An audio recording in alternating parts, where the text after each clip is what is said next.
de qué es un activo y qué no es una moneda, ¿verdad? Como meramente lo conocemos en el dinero convencional. Y esto es muy importante porque en general a la sociedad le falta un poco de educación financiera generalmente.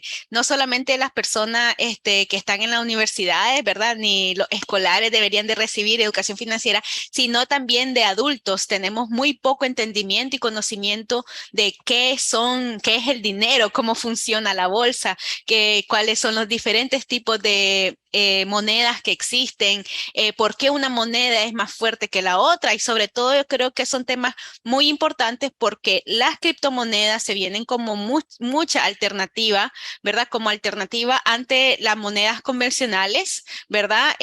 Todo lo que es cripto, todo lo que es también el blockchain, se vienen como unas alternativas a lo que es la moneda convencional y también esa facilidad que nos dan de hacer transacciones en el Internet. El dinero, el dólar, el euro, nuestros pesos, es muy difícil de manejarlo en el Internet, ¿verdad? Es bastante caro poder hacer una transacción de dólar a dólar de un país a otro. Incluso dentro del mismo país siempre hay un montón de cargos y de impuestos que hay que pagar, ¿verdad? Y de comisiones. Entonces, las criptomonedas por eso cada vez tienen un poco más de auge porque son una alternativa muy buena de hacer una transacción directa de cripto a cripto en el Internet. Entonces, todo esto está basado en una tecnología, ¿verdad? Que es el blockchain. Decíamos que el blockchain es un tipo de datos que está compartida que es un tipo de base de datos compartida que difiere de una base de datos típica en la forma en que se almacena la información. Las cadenas de bloque almacenan datos en bloques que luego se vinculan mediante criptografía y a medida que ingresan nuevos datos se ingresa un nuevo bloque. Una vez que el bloque está lleno de datos, se encadena el bloque anterior, lo que hace que los datos se encadenen en orden cronológico. Es tal vez complejo de verlo así, pero hacíamos el ejemplo, ¿verdad? Que es como tener un documento en una sala y que los 20 que estamos en la sala firmemos ese documento y que todas las modificaciones que se hagan van a tener que ser aprobadas por cada uno de los usuarios y de las firmas de ese documento. Entonces, por eso se llama descentralizada y también platicábamos un poco de cómo esa descentralización puede llegar a ser peligrosa cuando el 51% de toda la masa, ¿verdad? Sea en manos de un solo grupo, etcétera. Pero en general, esa es la idea de tener el blockchain, que son el, la base de datos descentralizada. Y no solamente el blockchain está para la moneda, perdón, para estos activos como criptomonedas, sino que el blockchain se puede utilizar en muchísimas otras aplicaciones. Una cosa importante que tenemos que llevarnos en general de toda esta tendencia al mundo cripto, al mundo de blockchain, es que es como que con respecto a la parte económica ha potencializado uno de los factores que siempre ha sido vital en la economía, es la especulación y al miedo que puede generar. Por eso es que en parte las criptomonedas tienen esa volatilidad y, y tal vez esa fascinación al público. Por otra parte, este concepto tan novedoso de blockchain que ha sido utilizado en este sentido, se ha convertido en algo tan mainstream. eh, Blockchain simplemente, bueno, no simplemente, pero existen otras alternativas similares a blockchain en cuanto a descentralización, en cuanto a tal vez la forma atípica de almacenar los datos. Sin embargo, es toda esta paquete, es toda esta idea de criptoactivos, descentralización, libertad financiera, esta burbuja que se crea alrededor de esta tecnología, que si bien es algo novedoso y si bien es algo que tiene formas muy útiles y muy innovadosas de desarrollar conceptos y tal vez incluso de hacer cosas que ya se venían haciendo de otra manera, eh, es tal vez como quitarle el halo, tratar de ver. lo que realmente se está tratando de hacer, o sea, tratar de entender el concepto más allá de lo que nos quieren vender, más allá de tal vez ese sensacionalismo que muchas veces vemos asociado a estas palabras, criptomoneda, Bitcoin, blockchain, ¿no? Entonces, tratar de ser lo menos emocional posible con estas cosas. Eso también es un negocio, un concepto o una tendencia que en economía, en finanzas es bastante buena, no dejarse llevar por estas cantos de sirena muchas veces. Y bueno, ser racional e investigar bastante. Y claro, al final del día, todo esto siempre viene cayendo a lo que son operaciones de negocio. La misma tecnología de la información, que es todo esto que nosotros hablamos, es meramente operaciones de negocio. Es todo lo que nosotros utilizamos para ejecutarnos día a día en nuestros quehaceres, en nuestros trabajos, en el comercio, lo que mueve y lo que vitaliza la economía mundial. Las operaciones de negocios que tenemos en la tecnología de la información se manejan también a través de lo que es la inteligencia de negocios. No es solamente hacer negocios por hacerlo, o sea, no, las grandes empresas no están ahí porque han tenido suerte, ¿verdad? No de un día para otro las personas que rompen las tendencias y que son las empresas millonarias, ¿verdad? Muchas empresas de tecnología que han roto los estándares de comercio en los últimos años. Nada de eso es casualidad. Todo eso lleva en realidad muchísimo trasfondo que hoy en día lo conocemos como inteligencia de negocios y que en sí no vamos a hablar con la datafication ni o la datificación, no vamos a hablar de qué son datos porque eso en realidad ya todos acá hemos hecho nuestra carrera a punto de leer datos, ¿verdad? Y de manejar datos todos los días, sino que ir un poco más allá de lo que son los datos y que bueno, definirlos en este contexto que es que los datos son el recurso subyacente para la business intelligence, aceptando las limitaciones de protección y privacidad de datos, que es algo que también hay que tener en consideración. Y podría decirse que es la creciente disponibilidad de datos, los llamados grandes datos, o si les ha sonado a alguien el Big Data, lo que proporciona el ímpetu para la inteligencia de negocio, generalmente caracterizado por los comentaristas de la industria en las 3B. Y es algo que es importante tenerlo en cuenta en los datos: volumen, velocidad y variedad.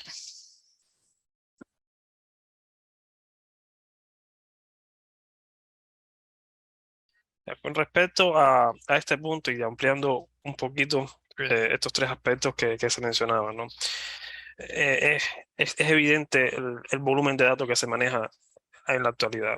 Y si vemos hace 10 años, 15 años, para los estándares de esa época, la cantidad de información que manejaban muchas compañías era bastante grande, ¿no? Entonces, hay un beneficio, o sea, hay un beneficio clave en poder procesar grandes cantidades de datos. O sea, las personas que trabajan en esto mencionan que la tesis analítica subyacente es que más datos contribuyen a mejores modelos.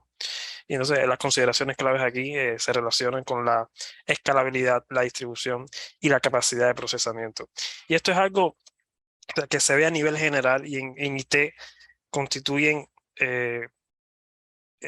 pilares fundamentales para lo que es.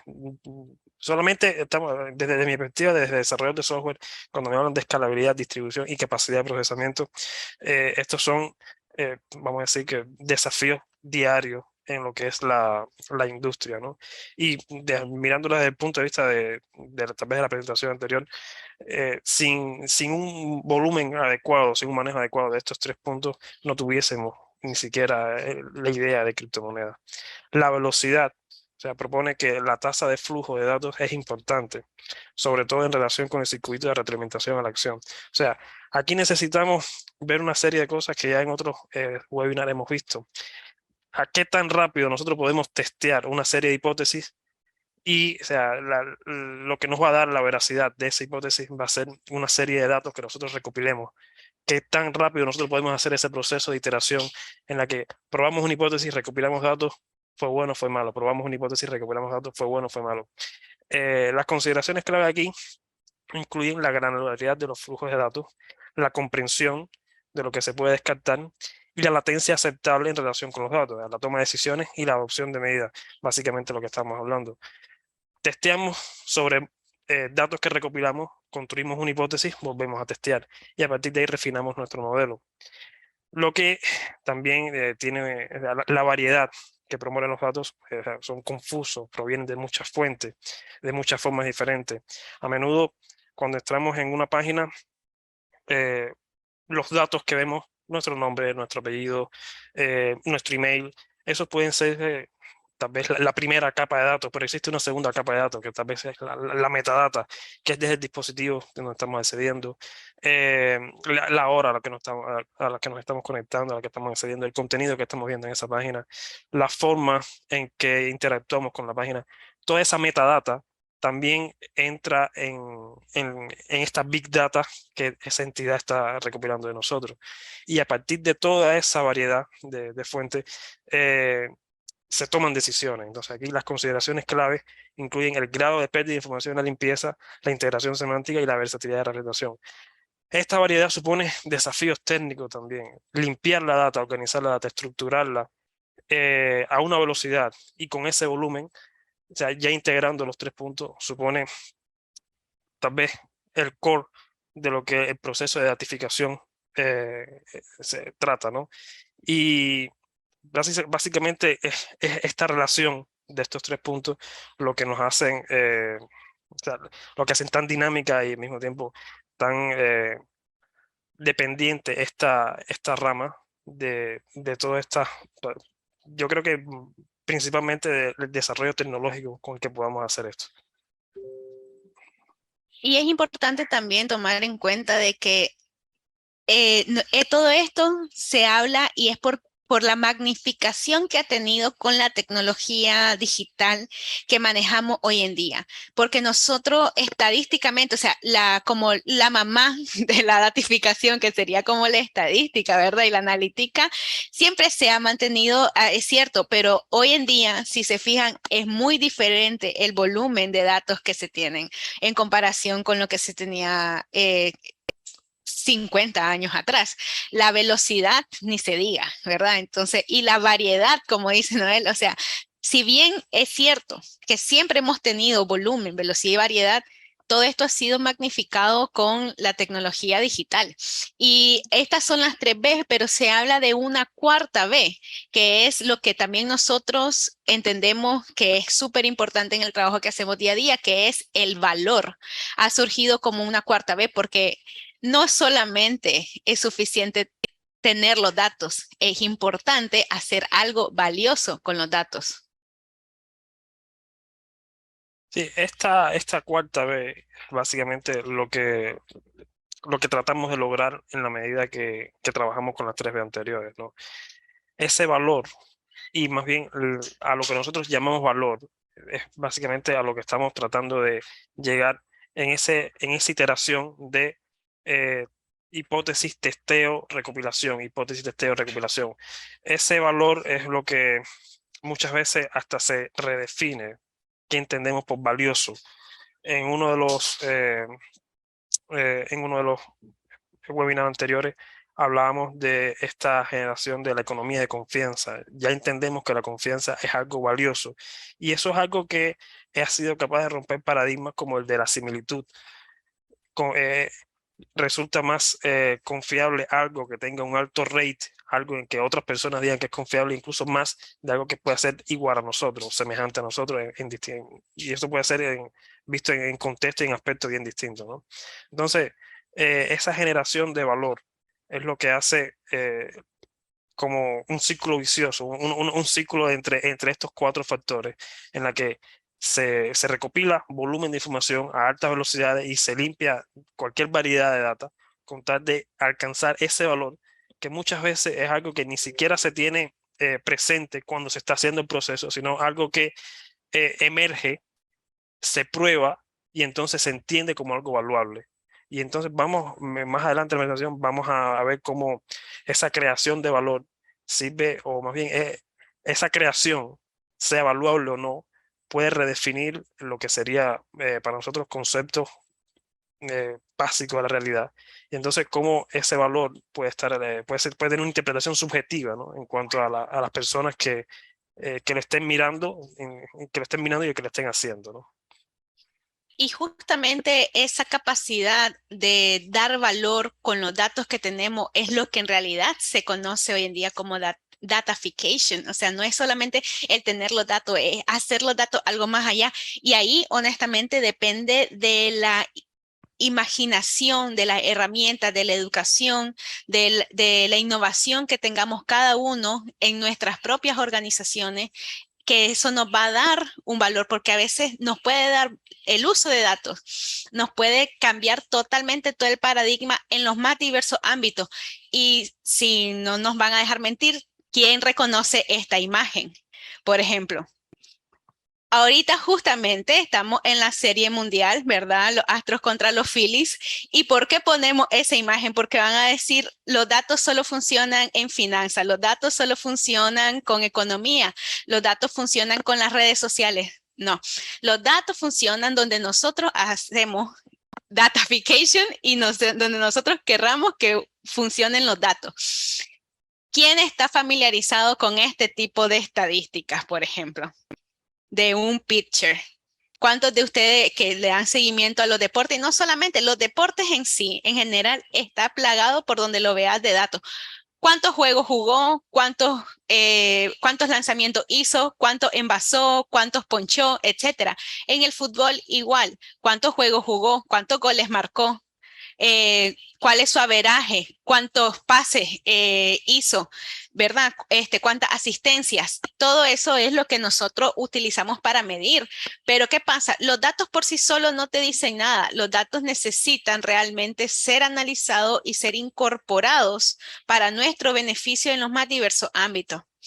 Y si se fijan, es tan interesante, y esto lo queríamos poner aquí como un ejemplo tal vez de un ejemplo popular muy grande de cómo los datos han servido para trastocar totalmente en el mundo, ¿verdad? El mundo de los deportes totalmente lo cambió. Para quienes somos lectores, el libro, ¿verdad? De Michael Lewis, el arte de ganar un juego injusto, ¿verdad?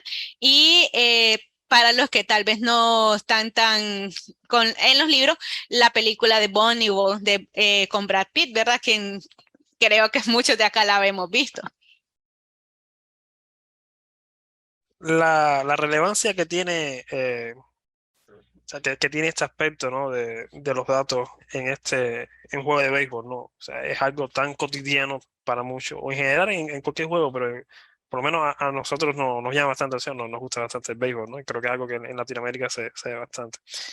Eh, algo, y también como la diferencia entre la estadística y los datos convencionales que se habían llevado, digamos, hasta los 2000, hasta tal vez finales de los 90, y cómo con la digitalización y o sea, las tres veces que estuvimos hablando, el volumen, variedad y velocidad, se pueden replantear realidades que ya están aceptadas, ¿no? Es como Bill James, este señor lo dice, si desafías la sabiduría convencional, encontrarás formas de hacer las cosas mucho mejor de lo que se hacen actualmente.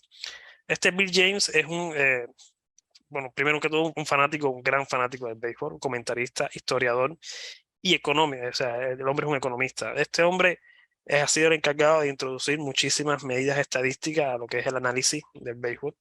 Eh, es una bestia este tipo en todos los sentidos, ya sea beisbolísticamente hablando o economista desde el punto de vista económico, ¿no? Y este señor tiene una tesis súper interesante acerca del approach que se lleva en las grandes ligas en cuanto a cómo medir la calidad de los jugadores, cómo medir la forma de hacer el reclutamiento o la conformación de un equipo de béisbol, ¿no? Tal vez introduciendo esta parte es esta segunda frase. Las personas en ambos campos operan con creencias y prejuicios. En la medida en que puedes eliminar ambos y reemplazarlo con datos, obtendrás una clave ventaja. Hubo un equipo en la MLB que implementó las tesis de este señor, creo que si no me voy a era algo Oakland, no sé, cosas. Entonces, Eso fue por los años 2003. Ese equipo tenía muy poco presupuesto para contratar jugadores 5 estrellas de la mejor clase posible. Lo que ellos se enfocaron fue en medir la calidad de los jugadores a partir de otras normas, a partir de otras estadísticas, utilizando datos que no eran los convencionales. Entonces, se basaron simplemente en la cantidad de juegos, en los análisis de esa metadata de los jugadores. Y aquí no solo iban las estadísticas del juego, aquí iban de si ese jugador había empezado a jugar como un primera base y se cambiaba a un catcher, si habían determinados chismes alrededor de la vida del jugador, si básicamente trataban de datificar la vida de esa persona lo más posible y a partir de eso tomaban decisiones. Ese equipo de Oakland, creo, estoy casi seguro que fueron ellos, les fue sumamente bien para para tener tan bajo presupuesto hasta la postemporada, donde perdieron precisamente por el cambio de contexto. No es lo mismo analizar juegos de pretemporada que de postemporada. Los playoffs, sobre todo, son juegos muy cortos y no había tantos datos en ese periodo de tiempo. La tesis de señor se implementó después con los Medias Rojas y estuvo trabajando básicamente en la nómina de los Medias Rojas desde 2004 hasta 2017. En ese periodo los Medias Rojas ganaron 4 Copas Mundiales. De una forma u otra, siguiendo las formas de pensar con respecto a los jugadores, con respecto al juego que proponía este Bill James. En parte eso es lo que se narra en la película, solo que en la película es solamente la primera parte con respecto a los Hawks. Es súper interesante y la recomiendo para que la vean. Es un caso súper evidente de hasta dónde puede llevarte a obtener una ventaja, manejar datos y aplicar las decisiones la toma de decisiones a partir de los resultados que tienen sobre los análisis de esos datos. Y creo que eso es la parte medular de para qué nosotros estamos, incluso dentro del project management, lo que nosotros tenemos que hacer en nuestro día a día es tomar decisiones. La dependencia del avance de los proyectos, la dependencia de nuestros trabajos en sí consiste en tomar decisiones con la mayor cantidad de información que tengamos para tener el mayor éxito en los resultados, ¿verdad?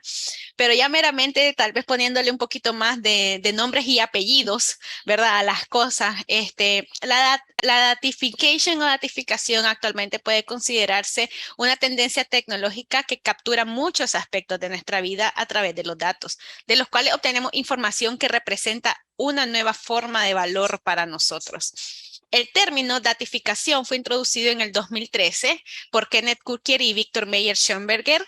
Aunque la datificación ha existido implícitamente aquí durante mucho tiempo, su expansión masiva y uso consciente ha ocurrido principalmente debido a la influencia de los datos y las posibilidades computacionales del análisis predictivo. Sí, y es que realmente no podía ser de otra manera. Ya para hacer un análisis de datos que te revolucione el entendimiento de un concepto o que haga un avance significativo en un campo, estamos hablando de analizar volúmenes de datos inmensos, volviendo siempre a 3D, a un volumen, con un volumen, con una velocidad y con una variedad que humanamente sería imposible hacerlo y que incluso hace 20 años atrás, con la capacidad de cómputo que existía, al menos eh, para el público general, no era posible. Entonces, recuerden, todo esto va de la mano, todo esto es tal vez un avance en determinado campo que desencadena un efecto dominó en otra serie de campos y al final ese último dominó que cae vuelve a desencadenar otra cadena de dominó. Es como es un proceso continuo, entonces no se ve algo, se pueden vislumbrar eh, tal vez puntos iniciales, pero siempre esos puntos iniciales desencadenan procesos, ¿no? Entonces, tal vez, y hay algo que queremos hacer al final de la presentación, también, que se den la idea de esos procesos finitos y los procesos continuos en lo que actualmente el mundo está desembocando. Ya esa finitud de un proceso ya no se concibe que un negocio acabe, o que un negocio termine, o que se entregue un producto. Entonces ya la forma en que vemos esa tal vez economía también está cambiando precisamente por la forma en que los datos nos hacen ver el mundo actualmente. No,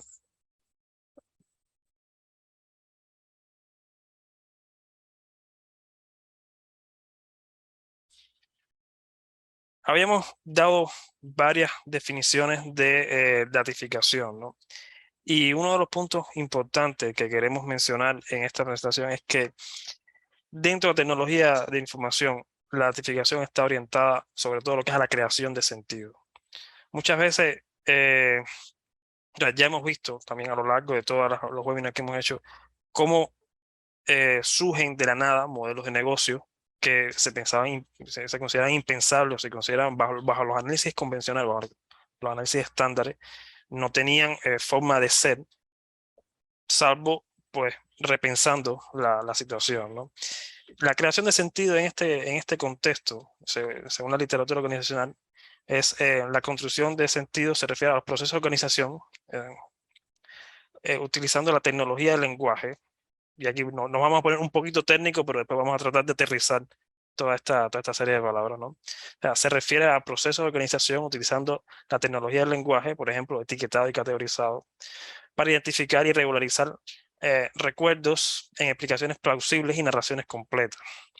La construcción de sentido se ocupa de cómo las personas generan lo que interpretan, en términos de la naturaleza de cómo y por qué los aspectos se destacan del flujo de experiencias y cómo las interpretaciones se hacen explícitas a través de la actividad concreta. ¿Qué estamos tratando de decir con toda esta terminología? Si puedes, mírame a la diapositiva anterior. No basta con agarrar un histograma, un dashboard, un gráfico de barras y poner los datos vistos de esa manera. Necesitamos un por qué, un cómo, y necesitamos un hacia dónde nos va a llevar esos datos. A la forma en que, o sea, con los volúmenes de datos que estamos manejando y con la integración de las 3B, no es suficiente ya con decir, ok, la distribución va a ser esta, la muestra se comporta de esta manera. No es suficiente eso. Necesitamos saber hasta qué punto podemos, o sea, qué tanto podemos hacer con eso y hasta dónde podemos reinterpretar la situación. Había un ejemplo interesante alrededor de esto, es que en la Segunda Guerra Mundial se propuso, los países aliados propuso un modelo para reforzar los aviones que, que, que estaban participando en la guerra. Entonces, a partir de un análisis que hicieron en la estructura, se notó que en los aviones que regresaban, las zonas donde más impactos recibían eran determinadas, ¿no? Entonces se propuso inicialmente reforzar esa zona. Sin embargo, hubo un señor que notó que, ok, tal vez no deberíamos pensarlo de esa manera. Tal vez deberíamos reforzar precisamente las zonas donde, o sea, las zonas contrarias, las zonas donde no están los impactos, porque esas zonas corresponderían a los aviones que no regresan, por lo tanto son a los aviones que derriban, y esas zonas serían realmente las zonas débiles. Entonces, los datos bajo determinados contextos te pueden arrojar, o bajo determinadas interpretaciones, te pueden arrojar una cosa o la otra. De ahí la importancia del proceso de la naturaleza del cómo y por qué, o sea, y cómo las interpretaciones se hacen explícitas a través de la actividad concreta. La tecnología ayuda mucho a agilizar ese proceso. Ya no necesitamos ir a una guerra y que nos tumben 50 aviones para darnos cuenta de qué parte está débil. Ahora mismo con hacer simulaciones y hacer análisis predictivo y utilizar modelos y algoritmos de decisión, podemos hacer eso a una velocidad increíble y podemos tenerlo en una puesta en mercado para un MVP en 3 meses. Y ya en ese 3 meses volver a hacer todo el mismo proceso. Ahora, sí puede cambiar de diapositiva. Enmarcado de esta manera, o sea, existen algunos desafíos presentes que surgen dentro y alrededor de la inteligencia de negocio. O sea, destacamos aspectos seleccionados que muestran la importancia fundamental y las limitaciones a la hora de dar el sentido que brindan interesantes vías de investigación. Ok. En este proceso de análisis de datos existen como tal vez 3 etapas en las que podemos caer. Uno sería la desmaterialización, que tiene que ver fundamentalmente con la abstracción, y es necesario pensar un poco en lo que se cuenta como un punto en primer lugar. O sea, exactamente qué vamos a desmaterializar, a partir de dónde vamos a ver una posible oportunidad para desmaterializar. El punto central aquí es que si bien los datos evocan marcos de referencias, son marcos de referencia por lo general preexistentes los que se seleccionan y conectan los datos. Vamos a enfocar esto en un ejemplo cotidiano que ya mucho aquí. El modelo de Netflix, el modelo de negocio de Netflix. Netflix empezó siendo un servicio para rentar discos. Usted necesita, o sea, usted quería ver una película, usted se afiliaba a Netflix, le pedía ese disco, Netflix le daba ese disco y usted ponía en una cola la serie de discos o la serie de material que quería ver. Entonces usted retornaba ese disco y Netflix le daba el otro. Tenemos ese modelo de negocio y eso funcionaba, pero el mundo avanza. ¿De qué forma podemos eh, abstraer eso? Ok, básicamente las personas los business analysts de Netflix dijeron, bueno, nosotros tal vez no tenemos discos, tal vez lo que tenemos es una cola de atención. Vamos con la tecnología que existe en el momento, vamos a deshacernos de las limitantes del disco, pero como quiera que sea, ya habían tecnologías que lo reemplazaban. Y en vez de una cola de atención, vamos a hacer un streaming de atención. Y note las palabras cola y streaming. Cola hace referencia a un evento finito, a un evento limitante. Streaming hace referencia a un flujo continuo. Entonces, a partir de ese momento, ellos cambian su modelo de disco por un streaming de películas, un streaming de series. Es la atención suya vista, o sea, la atención suya enfocada en esa página principal de recomendaciones. Ya ni siquiera es necesario que usted haga el pedido a Netflix. Netflix le va a hacer la sugerencia.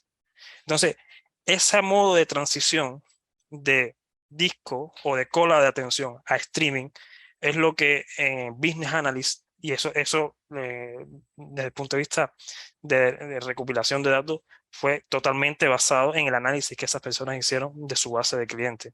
Y obviamente todos los factores tecnológicos y todos los factores externos que dieron sentido a esa interpretación de datos. Por eso, lo importante es ver que se cuenta como un punto en primer lugar. Los datos evocan marcos de referencia que parten de marcos de referencia preexistentes. Entonces, aquí vemos tres procesos. La desmaterialización, o sea, ya no estamos restringidos al disco, sino que lo que nos interesa es la atención o ese ya lo hemos hablado en otros webinars, la atención es un commodity, de qué forma podemos captar tu atención. Antes lo que estabas buscando era un disco, realmente no era el disco, sino lo que contenía el disco, la película. Y si vemos ahora, y no tan ahora, ya hace 5 o 6 años, ya no fue solo un flujo de atención, ya no es necesario incluso de que yo te muestre contenido que existe, yo puedo crear ese contenido.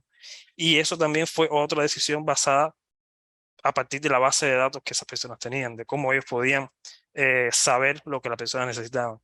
Ya no es que un negocio sepa lo que la persona necesita, yo puedo crear esa necesidad y bueno, eso es algo que de una forma u otra siempre ha estado presente en el modelo capitalista, ¿no? La atención, yo la puedo obtener de ti, pero yo también puedo generarla en ti. Entonces, ya no es solo lo que yo te pueda, o sea, ya no es solo lo que tú puedas querer, sino lo que yo te puedo ofrecer y lo que yo pueda crear a partir de eso. Entonces, eh, hablamos de la descontextualización. Entonces, la liquidez significa, o sea, qué tantas recombinaciones nosotros podemos usar con las ideas que ya tenemos y la densificación, o sea, el aterrizaje de esas ideas en modelos concretos que se puedan utilizar para modelos de negocios sustentables, rentables. Entonces, el tratamiento algorítmico que se dan a esta data, pues, variado. Aquí tal vez entran las ciencias más duras, la inferencia estadística, la matemática, la alta ciencia de la computación. Hay muchísimas formas de tratar estos datos. Obviamente no vamos a hacer esto más técnico de lo que ya se ha puesto, pero eh, Netflix proporciona un ejemplo destacado de los efectos del modelado algorítmico. Según sus cifras, 75% de la elección de contenido ahora está influenciado por la recomendación, aunque los algoritmos son hacedores y no escépticos informados. El poder moldear inherente a su diseño claramente no debe subestimarse. Y era lo que ya habíamos comentado. Ya no es que tú necesites ver algo, ya es que yo te voy a crear esa necesidad y voy a saber exactamente cómo satisfacerla. Entonces, es como si estuviese a ambos lados de la oferta y la demanda al mismo tiempo. O sea, sin embargo, la configuración emergente, los algoritmos de colaboración y los resultados de los algoritmos en conflicto carecen de una comprensión profunda. hay veces que, y eso se puede ver,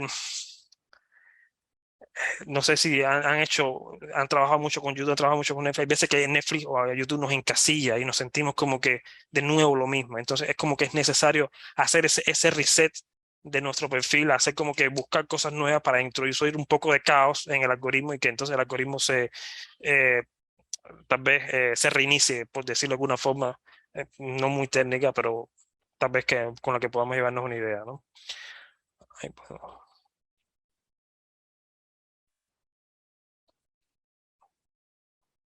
Ok, esto era lo que estamos planteando en un inicio, ¿no?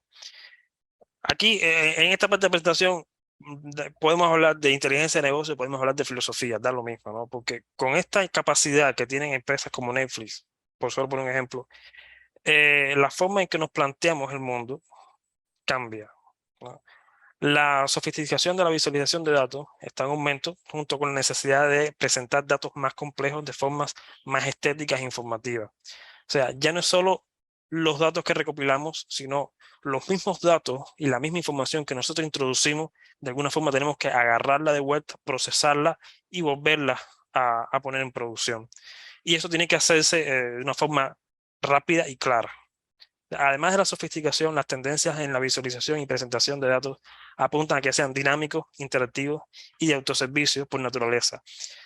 Hay empresas que se encargan precisamente de darle sentido a los datos que los servicios como Netflix, como Amazon pueden tener. O sea, servicios de terceros analizando datos de datos y se vuelve una cadena porque es demasiado el volumen. Entonces se necesitan eh, equipos y herramientas especializadas para eso. Necesitan repensarse la forma en que se maneja eso desde el punto de vista técnico. Al igual que con los algoritmos en la práctica, los grados de libertad que tenemos sobre esa cadena de funciones está limitada en la tecnología actual. Volvemos al tema, o sea, a esa simbiosis que hay entre reinterpretación de la sociedad, tecnología y la forma tan rápida y tan dinámica que se hace eso en estos momentos y sobre todo con las influencias que tenemos de los servicios IT. O sea, el autoservicio y la interacción son positivos, pero ambos aspectos, junto con las cadenas de funciones, necesitan, por ejemplo, estar informadas por qué las personas navegan y buscan activamente a través de las estructuras de información, qué información eligen consumir las personas y qué modelos conceptuales inducen a las personas sobre su entorno, paisaje virtual en acción. Esta comprensión es limitada por el momento. Por mucho que hayan avanzado los algoritmos, por muy eficiente que hasta ahora haya sido el modelo de Netflix, todavía no es absoluto y pasará un tiempo hasta que sea absoluto, ¿no? Ya veremos qué tanto puede implicar que el modelo de Netflix, por solo mencionarlo, sea absoluto, ¿no? Y ahí es súper interesante ese final, ¿verdad? De la realidad, la representación del mundo o volver el mundo real, qué es lo real y qué no, ¿verdad? Y cuando dice en Marvel, ¿verdad? Estoy limitado por la tecnología de mi tiempo. Es totalmente lo que nos pasa con la capacidad de entender nosotros la magnitud que esto representa hoy en día. Un análisis muy interesante de esta limitante de la tecnología de mi tiempo lo hace Yuval Noah Harari, ¿verdad? En el libro de 21 lecciones para el siglo XXI, ampliamente recomendado. Y él habla de que en realidad ahorita nosotros no tenemos ni siquiera como una capacidad total de entender todo lo que va a significar los datos y la datificación para nosotros a nivel de inteligencia artificial, a nivel del aprendizaje de las máquinas, ¿verdad? A nivel, por ejemplo, de toda la lectura que nosotros ya vamos a hacer despersonalizado, ¿verdad? Y vamos a hacer simplemente un bulto de datos. Hoy en día, igual como estábamos escuchando en algunos podcasts pasados, nos damos cuenta de que ya hoy en día tenemos una identidad digital que ni siquiera nos pertenece. Ya hoy en día somos una cuenta de correo electrónico con acceso a múltiples plataformas que utilizan la metadata de esa cuenta, de esa identidad, para hacer todos los procesos por nosotros mismos. Entonces, si nosotros nos ponemos a analizar un poquito de toda la importancia de los datos, podemos sacarle provecho y el máximo provecho hoy en día, pero ni siquiera estamos como en cerca de entender toda la magnitud que esto va a representar para la humanidad en sí.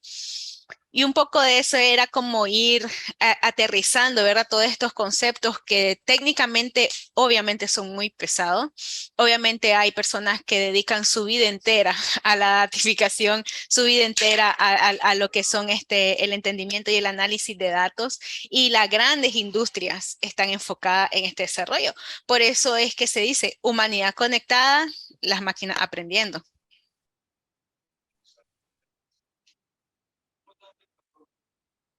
Queríamos iniciar como esta pequeña como meditación sobre humanidad conectada, la máquina aprendiendo, con otro filósofo coreano-alemán que también lo recomendamos ampliamente, Byung-Chul Han. Hoy en día la tecnología, y eso es como lo que cada día aterrizamos más, la tecnología y la filosofía van de la mano. Stephen Hawking mismo dijo, pues, ¿verdad?, de que ya con la física cuántica prácticamente no había necesidad de filosofar, ¿verdad? Yuval Noah Harari es un historiador y simplemente lo que comenta son hechos y cómo esos hechos también tienen que ser analizados para poder entender un poquito más de lo que se depara el futuro, ¿verdad? Pero igual como los datos necesitan ser analizados, mientras ese análisis siga existiendo y se haga, por ejemplo, más popular todo esto del storytelling, siempre va a existir la filosofía y la filosofía hoy en día está muchísimo más abocada a lo que es entender los datos que se cuentan de las personas.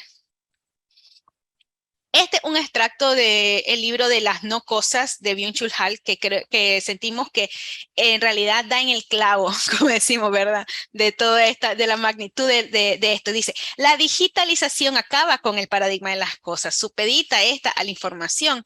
El hardware es soporte de software. Es secundario a la información. Su miniaturización lo hace contraerse cada vez más. La Internet de las cosas lo convierte en terminal de información. Las impresoras 3D invalidan el ser de las cosas, las degradan a derivados materiales de la información. ¿En qué se convierten las cosas cuando prevalece la información? La información del mundo convierte las cosas en infómatas, es decir, en actores que procesan información. El automóvil del futuro dejará de ser una cosa a la que puedan asociarse fantasmas de poder y posesión para ser una red informativa móvil, es decir, un infómata que se comunica con nosotros. El coche os habla, os informa espontáneamente sobre su estado general y sobre el vuestro, negándose eventualmente a funcionar si no funcionáis bien. El coche consultante y deliberante pareja en una negociación general del modo de vida. Obviamente, Byung-Chul Han hace un análisis un poco más profundo de filosofía que viene desde Hegel, etcétera, ¿verdad? Pero no venimos a hablar de filosofía, sino que este tipo de paradigmas a los que nos vamos a enfrentar con la datificación y cómo, por ejemplo, los mismos datos van a ser capaces de tomar decisiones por nosotros mismos porque ya no somos cosas, somos información. Es muy interesante. Noah Harari también lo habla en su libro y hace un montón de ejemplos similares a esto que ya lo estamos viviendo hoy en día. Por ejemplo, vos vas manejando y el coche en el que vas manejando es un carro que tiene autodrive, ¿verdad? Que se maneja solo, piloto automático, como ya están los Tesla, ¿verdad? Funcionando. Y por ejemplo, vos estás en un estado en el que necesitas detenerte y pasa una viejita por la calle y pasa un niño, el auto que viene en piloto automático, ¿a quién va a decidir salvar? Si eventualmente tiene que chocar con uno de los dos porque están en medio del camino. Y todas esas decisiones van a ser tomadas del histórico de decisiones que vos tomaste. Hoy en día nosotros podemos entrenar a nuestro algoritmo, como bien decía Noel, y eventualmente van a venir muchísimas otras decisiones serias que hay que tomar al respecto. Es interesante ver cómo esta parte, este aspecto de la digitalización nos añade como una capa más a la existencia que ya tenemos, ¿no? Si bien con el proceso de la revolución industrial y todo este proceso de superindustrialización del mundo, el avance del capitalismo en los años, en los siglos del siglo XIX, siglo XX, tal vez nos hizo más conscientes de la biosfera, de la esfera, de la protección del planeta o del planeta como tal en el que estamos, ya a nivel de, a nivel global, valga la redundancia. Esta digitalización como que nos hace ser conscientes de esta infoesfera en la que estamos existiendo. Actualmente la forma en que manejamos todo, manejamos las cosas, es como decía este señor, eh, es a través de datos. A todos le ponemos esa extra capa donde tratamos de categorizarlo, ponerle levels, darle estadísticas, ajustarlo de una forma u otra, personalizarlo. Entonces, sí o sí tenemos que irnos adaptando a esa transición del ser humano que estaba orientado a las cosas finitas, como hablamos en un inicio, a los productos que terminaban, a, a los negocios que se mantenían durante mucho tiempo con las mismas reglas, a esta forma más dinámica, más continua de crear. Y es que esa dinamismo que trae a cargar información hace que los procesos sean muchísimo más vertiginosos. Incluso este señor llegaba a afirmar de que la forma en la que medimos el tiempo es distinto. La forma en que adquirimos conocimiento es distinto. Este señor llega a afirmar que adquirimos muchísima información, pero pocos saberes. Con la dinámica del mundo actual es muy difícil concentrarse en algo que necesite mucha inversión de tiempo, porque no estamos seguros de qué tan rentable o qué tan segura sea esa inversión. Nada nos garantiza que si estudiamos o si dedicamos determinada cantidad de años a algo, ese algo pueda ser realmente factible o realmente eh, mm, recomendable en un futuro. Entonces, ese dinamismo, esa velocidad vertiginosa que algunas veces adquiere esta forma de entender la realidad, es como una de las cosas que hace, que llama la atención y hace que este señor diga que ya no somos tal vez como el Homo sapiens que eventualmente nos vamos, o sea, eventualmente somos, sino que tal vez nos vamos convirtiendo en ese Homo ludens o esa persona que solamente hace con sus dedos tomas de decisiones. Y si bien esto parecería una charla filosófica, es increíble lo relacionado que está al mundo de negocio actual, ¿no? Y sobre todo, bueno, a esto que escuchamos día a día, Machine Learning, realidad aumentada, la redefinición de la realidad con el metaverso y, bueno, todos los temas que hemos tratado de una forma u otra en estos webinars. Y claro, si bien nosotros, todo esto obviamente tiene una gran capa de abstracción y de filosofía, es porque en realidad estamos entrando en puntos muy cruciales en los temas de tecnología y cada vez la ética dentro de la tecnología son temas que ganan muchísima más tendencia. Y nosotros no tenemos que estar, por ejemplo, desligados ni pensando de que es algo que va a venir. Esas cosas son cuestiones que están ya súper instauradas en nuestro día a día y que mientras más rápido nosotros nos adecuemos a utilizar los datos en nuestro favor, más rápido vamos a tener ventaja dentro del mundo laboral, dentro del mundo competitivo. Por ejemplo, ¿verdad? Ejemplos bien básicos de nuestro día a día. Ya todas las recomendaciones. ¿Quién no ha entrado en Amazon? ¿Quién no ha entrado en AliExpress? ¿Quién no ha entrado en Alibaba? ¿Quién no ha entrado en el Marketplace? ¿Quién de aquí me dice que no ha estado hablando de zapatos con su pareja y le sale un anuncio de zapatos en el celular? Es fijo. Eso es mero machine learning, esa es la inteligencia artificial que está en el día a día dándonos sugerencias. Y como dice Elon Musk con la reciente compra de Twitter, ¿verdad? Y el spam. Un anuncio que no te interesa es spam. Pero un anuncio que te interesa porque te está facilitando la vida es contenido. Y ese tipo de algoritmo y ese tipo de conocimiento, eso está ejecutable al día de hoy, ¿verdad? Otra medida, los servicios financieros. Nadie de nosotros o muchos de nosotros hemos dejado de ir al banco para hacer una simple transacción, ¿verdad? Ya todo el mundo tiene su banca en línea y eventualmente nuestro celular se va a convertir en nuestra banca personal y en el objeto más importante que tengamos a nuestro alcance. Están nuestras tarjetas de crédito, están todos nuestros documentos, están todas nuestras bancas ahí. Los servicios financieros en línea son un claro ejemplo de cómo se utilizan todos los datos para poder administrar información. Los vehículos inteligentes, como hablábamos. Ya todo lo que son los pilotos automáticos, todo lo que es, por ejemplo, el envío de paqueterías por drones, eso ya son cuestiones que ya existen y que se están implementando y que se están implementando cada vez más en todos los países. La medicina. Con los datos se analizan los pacientes en tiempo real y se identifican posibles dolencias o problemas futuros. Eso es totalmente un cambiador de juego hoy en día. Todo el avance que hay en la medicina a través de los datos y a través de toda esta información que se tiene al alcance, es increíble y es muchísimo más veraz, es muchísimo más certero. Ya próximamente la robótica que va a ser capaz de operar sin siquiera pues hacer grandes incisiones, cirugías mayores, los láseres más puntuales, medicina muchísimo más eficiente y puntual. Eso es gracias a los datos y cómo se ha venido trabajando en los datos. Por eso decimos que cualquier rubro puede estar minado de datos y ser utilizados para cambiar totalmente la industria en la que estamos. El procesamiento del lenguaje natural. Diferentes herramientas como Alexa o Siri. Es simplemente cuando vas manejando ahí en tu carro y decís, llamar a Noel. ¿Cómo Siri, cómo Alexa son capaces de reconocer nuestra voz con un patrón totalmente diferente porque me hace caso a mí, Arlene, y no a Noel? Todo el reconocimiento y el procesamiento del lenguaje que hacen para poder entender lo que yo estoy diciendo y darme toda la información y ser mi asistente virtual, eso ya está pasando hoy en día. Y mientras más lo aprovechemos, más va a aprender de nosotros y más nos va a ayudar.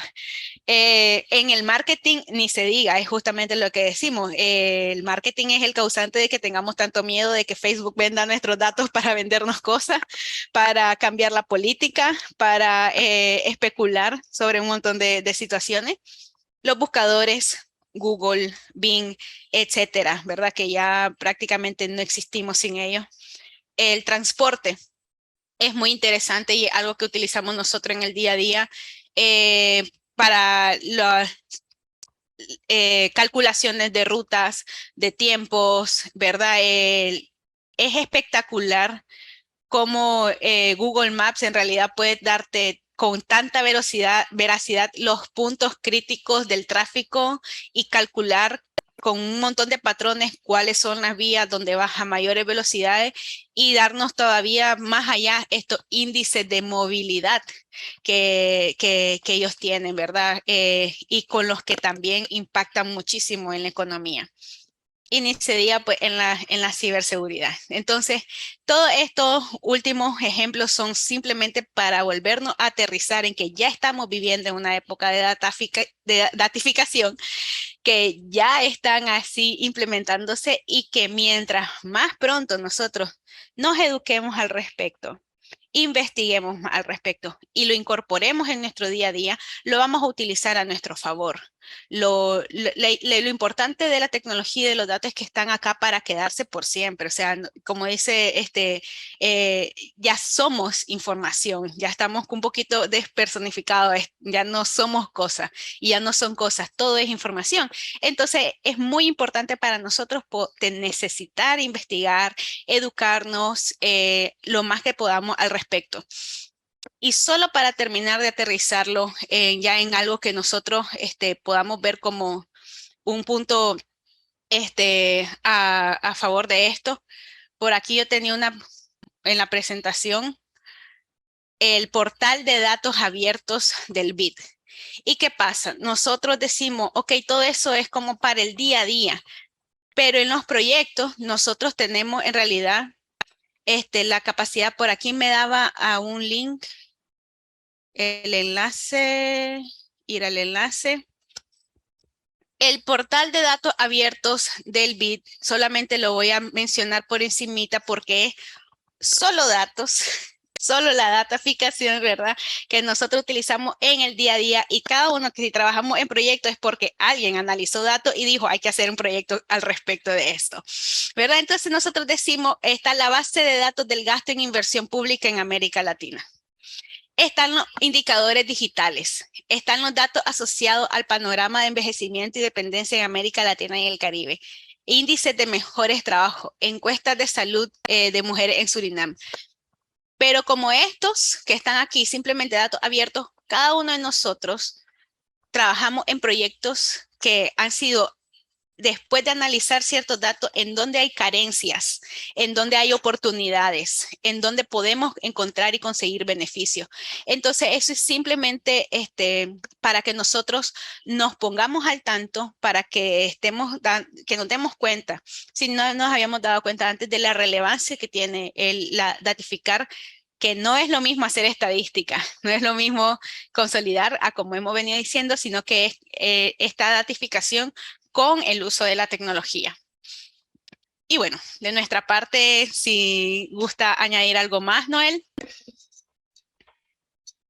No, por mi parte creo que eso sería todo.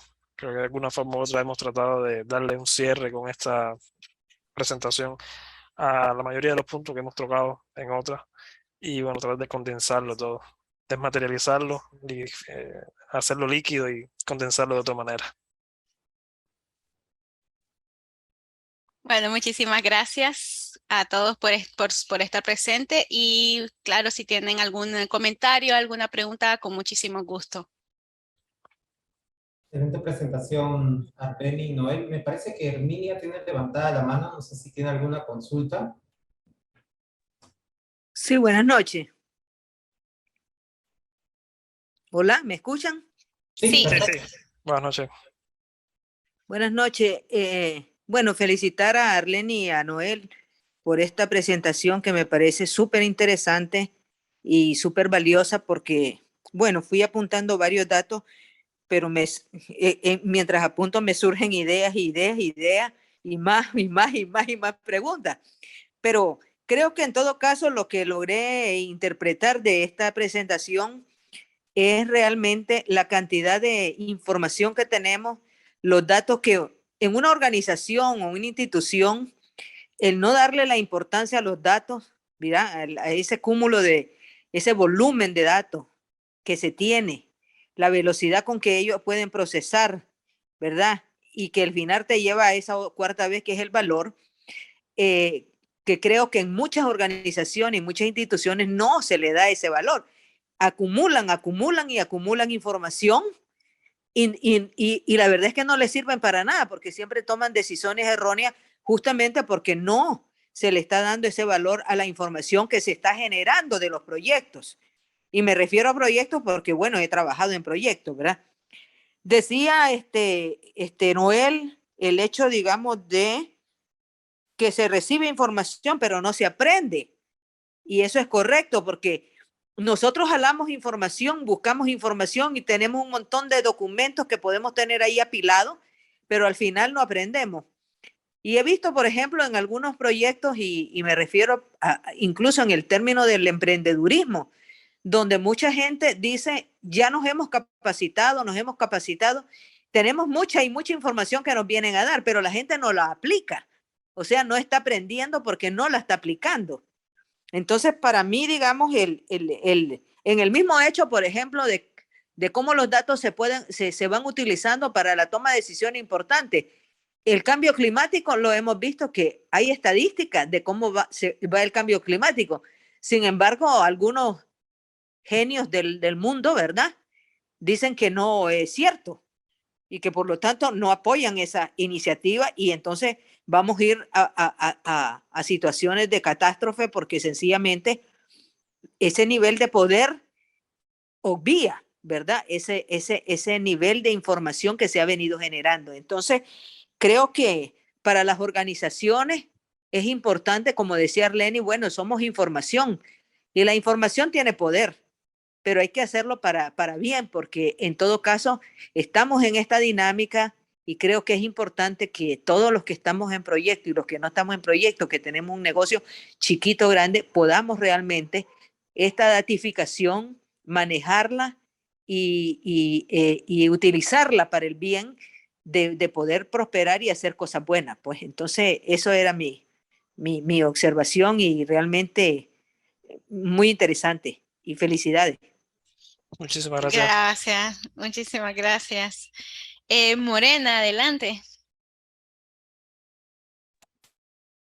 Hola, buenas noches a todos. Arlene, muchas gracias. Y Noel, pues Hola. me ha encantado esa presentación. Yo de esta área conozco muy poco y lamento no haber estado en la que ustedes dieron antes sobre Bitcoin y todo eso.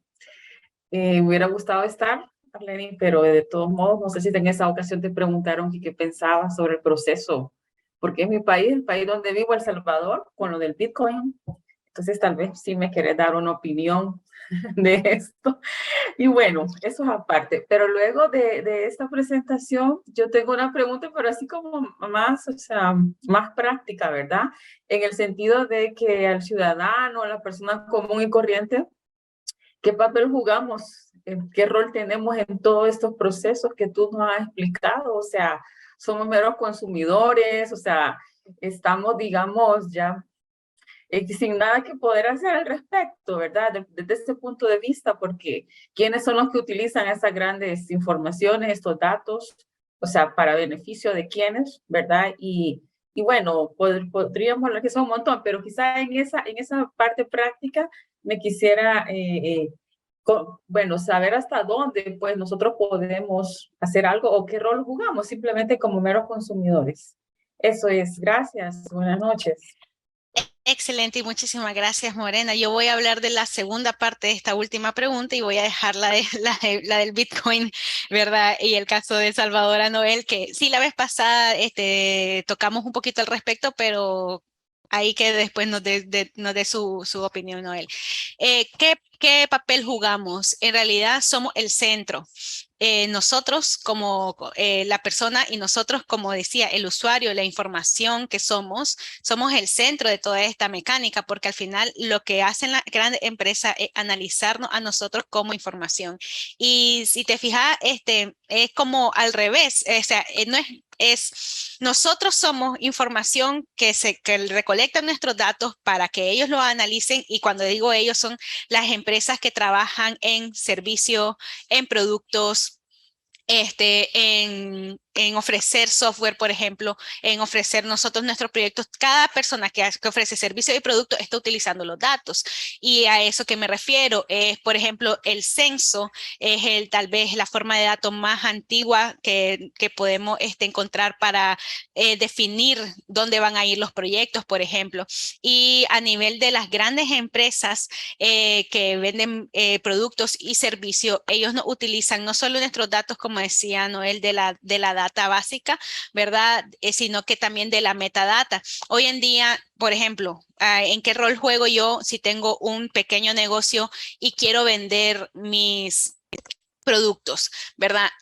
Ya en Facebook, por ejemplo, puedo lanzar una campaña de marketing enfocada en la metadata que mi familia y amigos tienen, desde qué tipo de celular accesan, si tienen iPhones del 11 al 13, significa que tienen cierto poder adquisitivo. Si viven en una zona A o en una zona B, si por ejemplo han realizado ciertas compras recientemente o han mirado cierto tipo de productos, todo ese tipo de metadata ya se puede utilizar y es utilizable para el usuario común o para las personas, para cualquier tipo de personas, porque están disponibles, ni se diga, ¿verdad? Muchísimo más allá. Y cuando mencionas como qué podemos hacer al respecto, yo siento que lo que más tenemos que hacer es educarnos, ¿verdad? Informarnos sobre qué son los datos, sobre qué se manejan los datos, cuáles son nuestros datos en el Internet, porque hoy en día somos un usuario que tienen diferentes tipos de acceso en el Internet,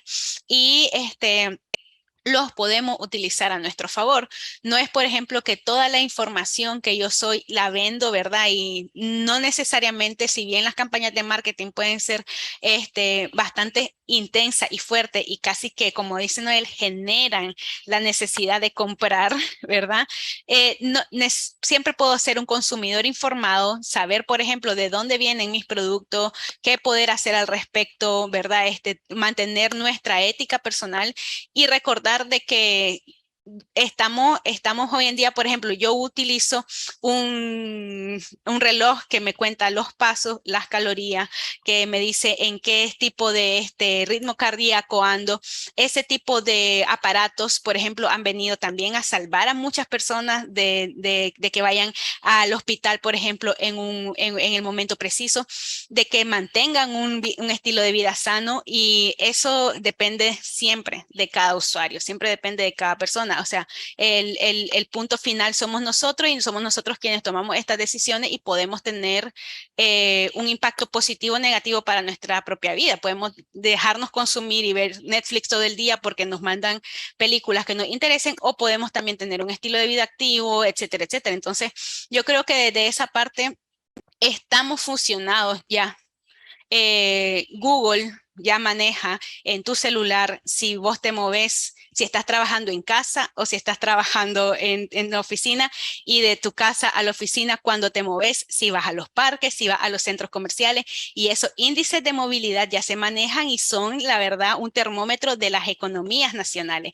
Entonces, ¿qué hay que hacer? Hay que ser un usuario informado, saber que todo esto está pasando y poder utilizar los datos a nuestro favor y no en nuestra contra.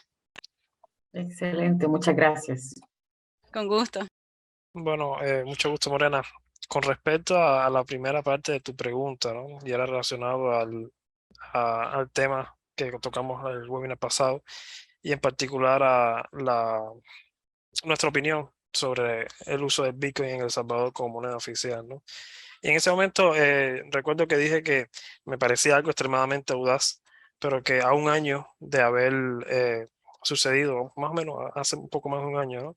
Haber sucedido, en mi opinión, lo consideraba un fracaso, y era precisamente bajo el análisis que podía hacer de los datos. Si bien no soy analista de datos y no soy economista, la valoración que daba era que a un año de haber sucedido esa decisión, haber comprometido 100 millones del horario del Tesoro Público de salvadoreño en ese tipo de aventura, especulación financiera, pero estemos claros de una cosa: cualquier inversión o cualquier trama de negocio en Bitcoin, en criptomonedas, actualmente es toda una especulación financiera.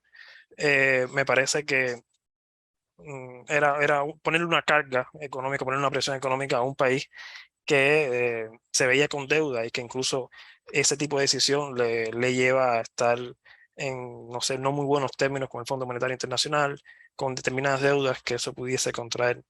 Y entonces, si vemos a los datos, y eso es excelente conectar el tema de la criptomoneda, y en particular la relación de El Salvador, con este webinar que estamos hablando. Si vemos los datos ahora mismo, ¿qué porcentaje de la población, y esto no solo es El Salvador en general, qué porcentaje de la población utiliza la criptomoneda?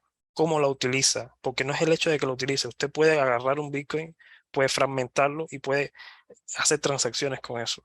¿Está haciendo lo más inteligente con eso? No.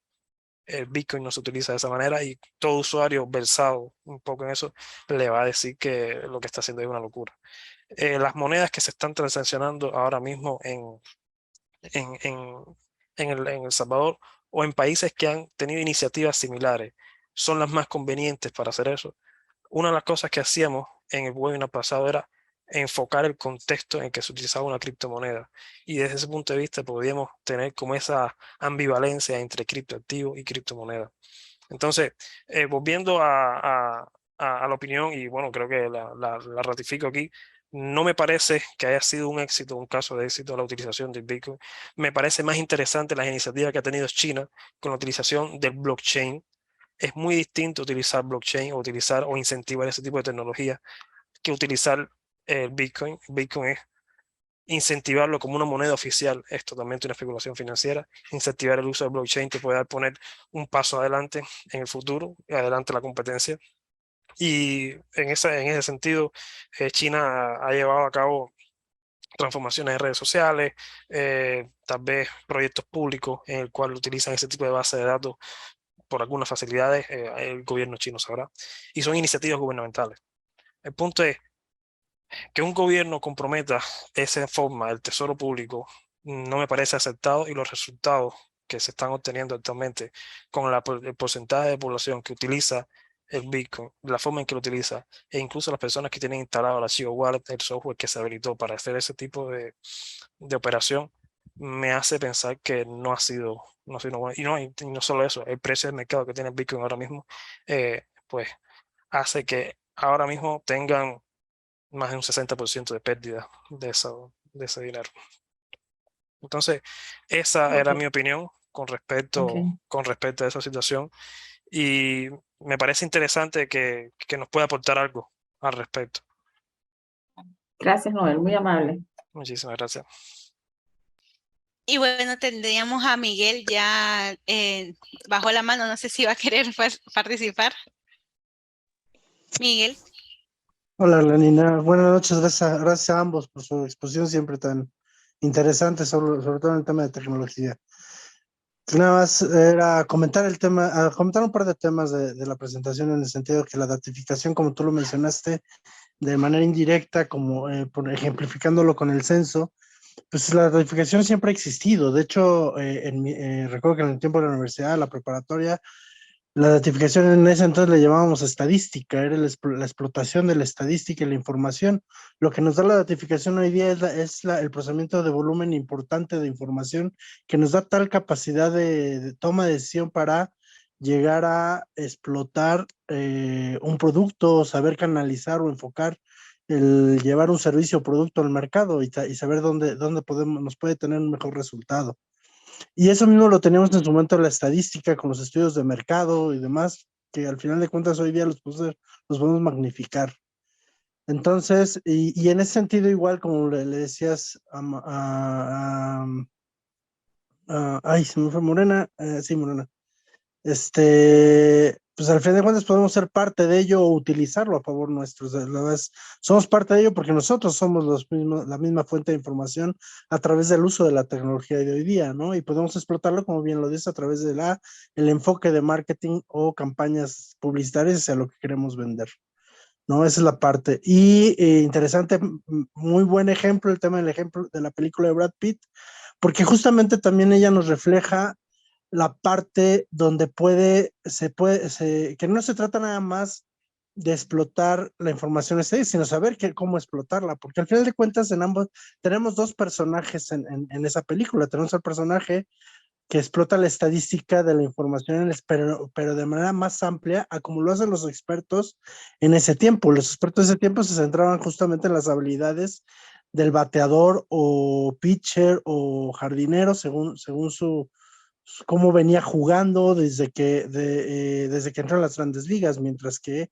el otro maneja estadísticas de fuerza, capacidad, resistencia, maneja más valores que los otros, y ahí donde entra el tema que también mencionaron, donde la información es poder, y eso es lo que le ejemplifica esa película, donde enfoca su análisis a datos diferentes que los primeros, buscando que con esos datos identificar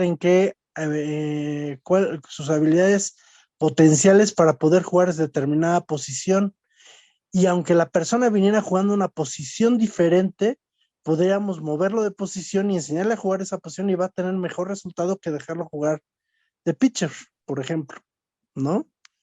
Esa es la importancia de la datificación, el poder reconocer cuáles son los datos que realmente son útiles para lo que quiero enfocarlo. Y de ahí el nacimiento hoy día de carreras como de maestrías y cursos y demás de data science, data analytics, etcétera, donde justamente es eso, el enfoque de explotación de datos, porque es lo que es hoy día. Y doy gracias a haber tenido la oportunidad de escucharlos, porque realmente, como siempre, es un verdadero placer los temas que presentan de tecnología. Muchas gracias, y gracias por haberme dejado participar.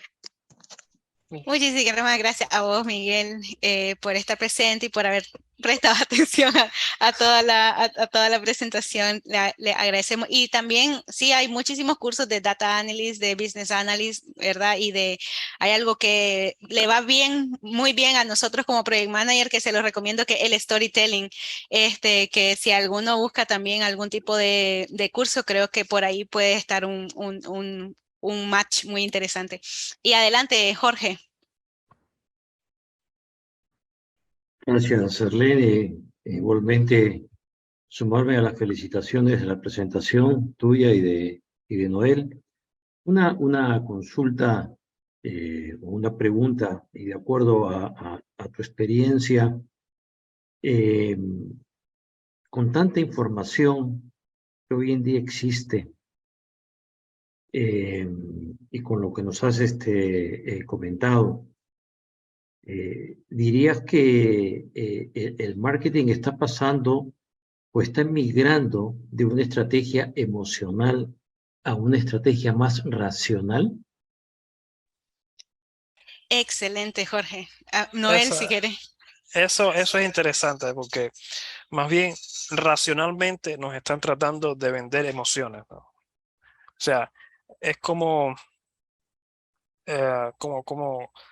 la forma en la que te realizan la sugerencia, ese apelar a los sentidos, no se hace de forma casual, ¿no?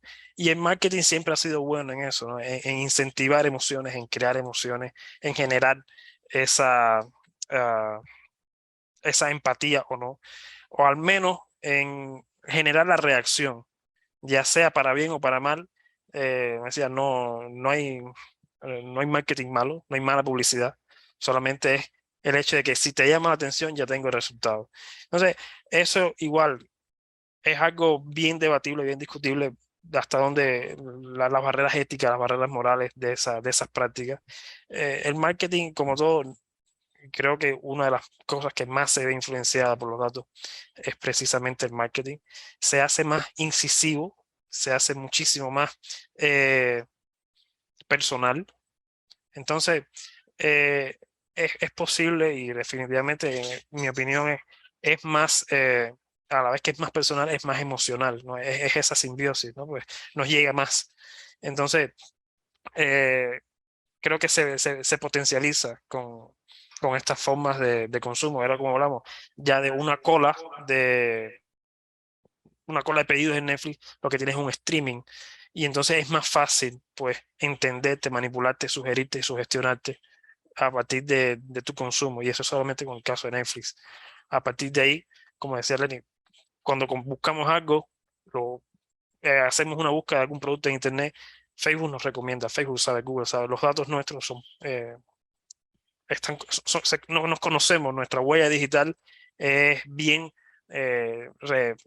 rastreable y bien utilizable, ¿no? Entonces, en ese sentido, hay muchas cosas que se están haciendo, hay muchas tendencias a la web 3.0, a la verdadera independencia, a la verdadera individualidad de los datos, a la verdadera control de nuestros datos. Pero definitivamente vamos a pasar un tiempo antes de que esas medidas se concreten y sean como alternativas reales, ¿no? Si es que de verdad nos molesta esa parte. Y para tal vez cerrar un poco con la racionalización de la emoción, y es justamente, creo que a través de la razón es que están controlando las emociones y ya es metódica y es un poco como eso que decía, que de la emoción pasamos a la razón porque ocupamos una serie de metodologías para poder causar esa emocionalidad. Y entonces, por ejemplo, toda campaña de marketing hoy en día, la metodología que se usa es el user persona, ¿verdad? El user persona es hacer todo este listado emocional de las personas, de quién va a ser nuestro usuario final, ¿verdad? Dónde están lo que quiere conseguir, dónde está lo que quiere resolver, etcétera.